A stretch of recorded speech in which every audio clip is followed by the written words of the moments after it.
Hello everybody and welcome back to the channel. In this one, we're going to start by taking you to the Pacific Rim franchise. Picture it, you've got Jaegers, you've got Kaiju, and then you put them together and you've got a movie, Jaegers versus Kaiju.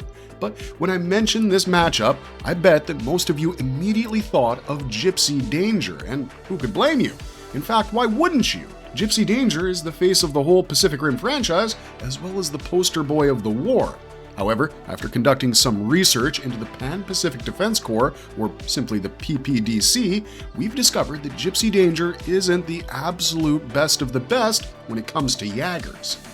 Yes, there are many such factors where there's a lot of categories where it's not even close to the strongest, and that's what today's video is going to be all about. Since the PPDC has a history of pushing all sorts of designs and machines from Mark I tanks to Mark V all-rounders to everything in between, we figured why not guide you guys through our exciting research of 10 such Jaegers that pushed all their limits to protect humanity by putting up a fight against the Kaiju. So without beating around the bush any longer, let's get right into it.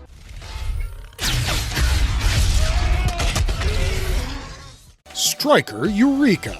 First on the list, we have Striker Eureka, a Mark V Australian Jaeger who most fans, including us, consider to have embodied the classic Jaeger design. In 2019, Striker Eureka was deployed out of the Sydney Shatterdome as the first and only Mark V of its era. This one was marketed as the most expensive Jaeger, costing $100 billion to produce, which wasn't received very well due to the ongoing tensions in the global economy. Nevertheless, this machine, piloted by a father-son duo in Herc and Chuck Hansen, had features and abilities like none other. It was faster, sharper, and more fatal than any other machine that came before it. It had a nuclear power core which fed energy to a missile launcher mounted to its chest, along with 18 separate K-Stunner warheads, sting blades, and twin retractable blades that were laced with carbon nanotubes which ran on thermal energy over 300 degrees Fahrenheit. And with that kind of generated heat, it could literally carve through Kaiju flesh with ease. Intriguingly, these offensive abilities are what Striker Eureka was built for in the first place. But get this, Striker was officially decommissioned in 2024 due to budget cuts, but then that decision backfired immediately because just one day later, a Category 4 Kaiju Mutavore breached the anti-Kaiju wall in Sydney in less than an hour. Fighting for the Jaegers were Vulcan Spectre and Echo Saber, who were destroyed but somehow managed to buy enough time to ensure Striker was reactivated. It arrived on the field right after, had a fight that lasted for hours, and it only ended when Striker finished the Mutavore with a full missile salvo after a brutal right hook. Simply put, Striker's commitment speaks for itself, and no other example proves this point more than the final assault near the breach, where it sacrifices itself to ensure that it clears the way for Gypsy Danger. Looking at its career, we count a mammoth 9 confirmed Kaiju kills for Striker Eureka, which highlights our point about picking this one if we had to send one into battle where the odds were very much stacked against us.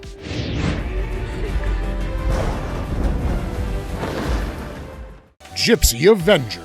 Next, we have the spiritual successor to the original Gypsy Danger. This one's Gypsy Avenger, the Mark VI hero of the film Pacific Rim Uprising. With a bit of a redesign from the ground up, and the frame resembling more of a fighter jet, Gypsy Avenger was launched in 2034 by the much more militarized PPDC. This one represented a new generation of Jaeger altogether, with its upgradable platform, which was meant to evolve with every mission, and its arsenal that included all the same weapons as Gypsy Danger, except vastly improved, such as the Plasma Caster 2.0, the Chainsword 2.0, and the Elbow Rocket 2.0.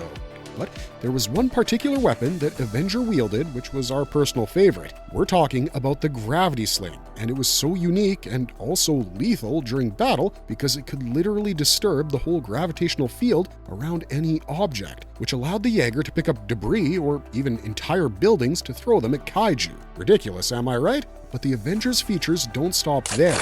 It's got rocket boosters on each foot for crazy speed on land, as well as underwater, along with its back wings that flipped around and blasted missiles of their own. It also has twin nuclear vortex turbines, which are capable of generating enough power for the city of Chicago for an entire year. After assessing Gypsy Avenger, we might even say that Striker Eureka could fall short in a duel with it, except the only major upper hand it has is proven war experience, a category which Gypsy Avenger wasn't even built for in the first place.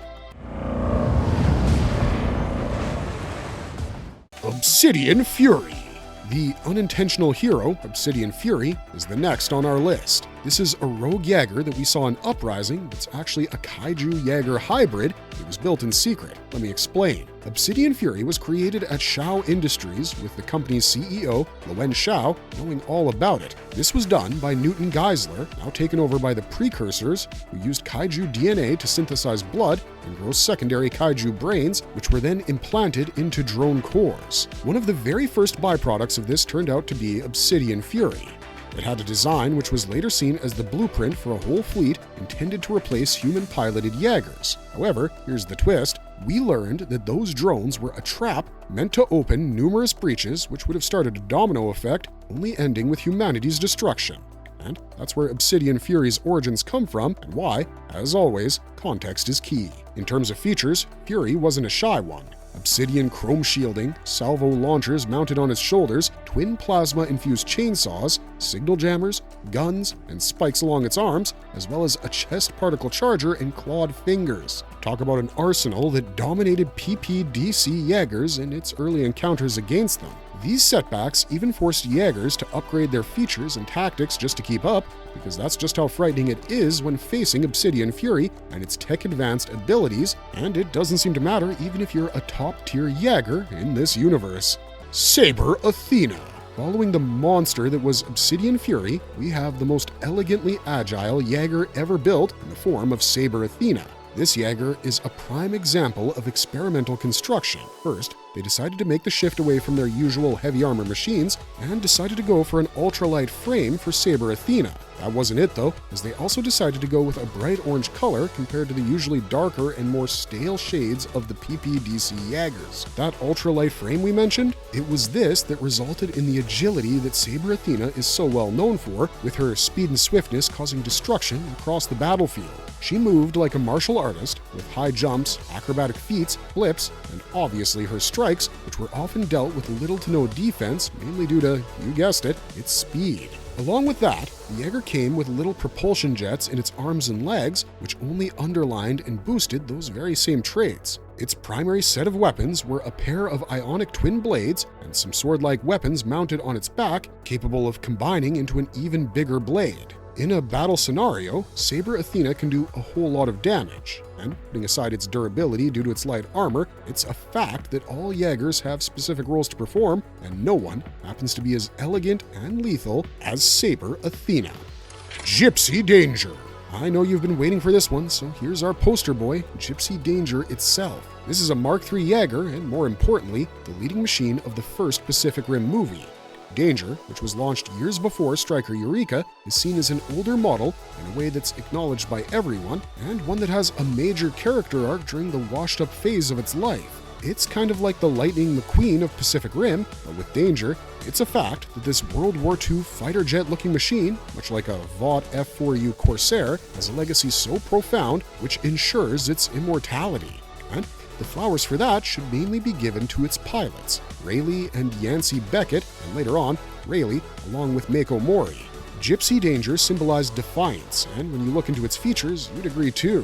A nuclear reactor in its chest, followed by I-19 plasma casters, with plasma fiery enough to hurt a kaiju, as well as GD6 chainswords, which were used as blades as well as whips. And we can't forget the rocket inside its right elbow. But all of these features fail to compete with its most essential, which is a nuclear vortex turbine capable of firing a heat blast at point-blank range so dangerous it can burn completely through a kaiju's hide. These very features were on display and very handy numerous times, be it against high-category kaiju or even in the iconic Breach mission. Overall, Gypsy Danger, being the protagonist that we've all heard of, will always be a legendary character in this world who boasts the unreal achievement of literally saving the world.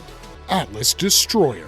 Alright, we've done the leading forces of Pacific Rim and Pacific Rim Uprising, and our next pick is the main Jaeger of Pacific Rim The Black animated series. This Mark III Jaeger is Atlas Destroyer, and it was launched in 2017. In some ways, though, it's a bit more futuristic than some of the others. Can't forget about the sentient artificial intelligence it had on board called Loa, capable of thoughts, feelings, and strategizing. It was already in charge of operations. Initially, Atlas was seen to be disfigured when first found by siblings Taylor and Haley Travis, but over time, it was brought back to combat strength, and that was necessary because this one's all about strength and persistence. That's because the combat skills are everything it needs. Atlas Destroyer doesn't have missiles, fancy weapons, or great defensive additions. Even its frame got a crazy upgrade and was turned into a nuclear-powered one. Atlas once lost an arm, and that had to be replaced with a recovered part from another Jaeger, which sounds kind of crazy, but it happened. Plus, there's the time it dueled against the hybrid Apex, where it bravely stood toe-to-toe against a monster of that caliber. This one's got a will that could even deflect plasma bullets. So, while Atlas Danger may fall short when comparing its features to other Jaegers, it does a more than good enough job by compensating for that with its resilience, mastery in combat skills, and the never-say-die spirit preached by its pilots. Titan Redeemer. There's a Jaeger who was created around a singular yet really destructive weapon like the M19 Morning Star. I'm talking about Titan Redeemer, the Mark VI Jaeger, and also an iron juggernaut with the kind of strength that seems to have no limit.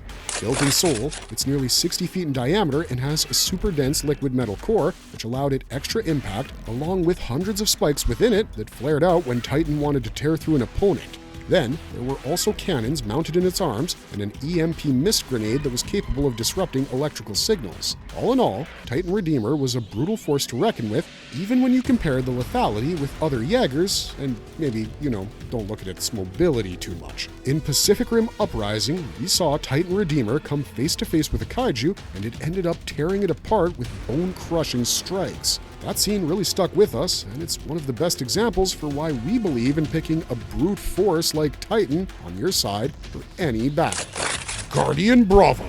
Now, for the daunting presence of Guardian Bravo, the Mark VI Jaeger built in Tokyo. The first thing to know about this one is its insane strength, which rivals the likes of Atlas Destroyer and Titan Redeemer. But the difference is that it's so much more than those other two. While it was built for mid-range dominance and precision initially, this red and white coated F-16-like jet has a signature weapon made of unbreakable material called the Elect-16 Whip, which is actually based on the design of Gypsy Danger's chainsword with an upgraded element of delivering electrical shocks that can damage multiple targets simultaneously. Other than that, it also carries core salvo charges on its sides and arm-mounted machine guns, as well as energy-firing guns. But Bravo's features and weapons give it an interesting role on the Jaeger side, because here you have a machine that knows its way around the concept of precision, which it brings to the table, along with its already impressive firepower. Cherno Alpha.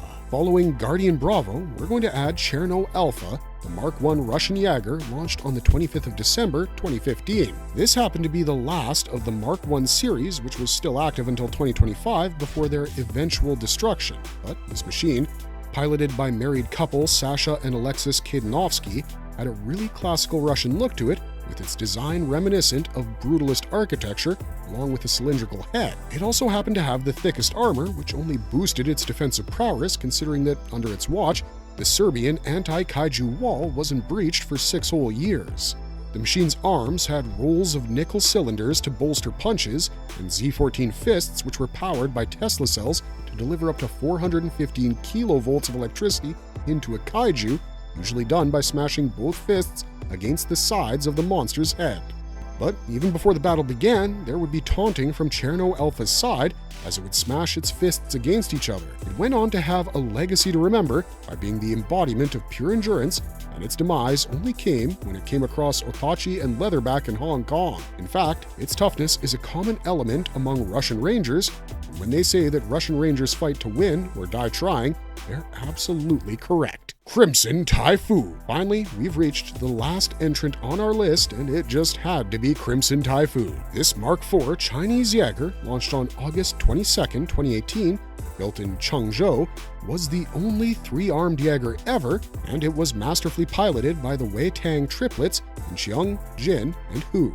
2 of them were in charge of the movements, and the 3rd was the gunner. This synchronized trio had built up the reputation of Crimson Typhoon to enormous levels by defending Hong Kong against 7 Kaiju attacks over the span of 8 years. It also had a signature attack in the thundercloud formation, where we saw its hands popping outwards and all 12 fingers being split in half. Don't get grossed out yet, allow me to finish.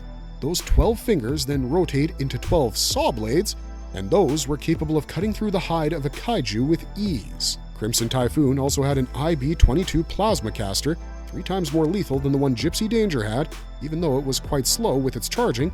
It took 6.8 seconds to be precise, which was a long time in a fight. Other than that, this machine was able to rotate its lower torso and legs by 180 degrees, which allowed it to perform high kicks and even flips. However, its durability and offensive strength never went hand in hand, which ended up leaving Crimson Typhoon with a major weak point. But that doesn't take away from the fact that this one boasted powerful influence with its features, as well as its defensive capabilities. And there you have it. We've reached the end of this video, and I hope you guys had as much fun watching it as we did looking into our top 10 picks for the most powerful Jaegers in the Pacific Rim franchise. Do you agree with our list, or do you not? Do you have any other names that you'd want to put in that you think we missed out on? Let us know all about it in the comments section down below, and if you enjoyed this video, don't forget to drop a like and share it with your friends. Finally, please subscribe to our channel if you want to see more videos like this, because we make a whole lot of them. Until next time, thanks for watching, stay safe out there, and we'll see ya in the next one.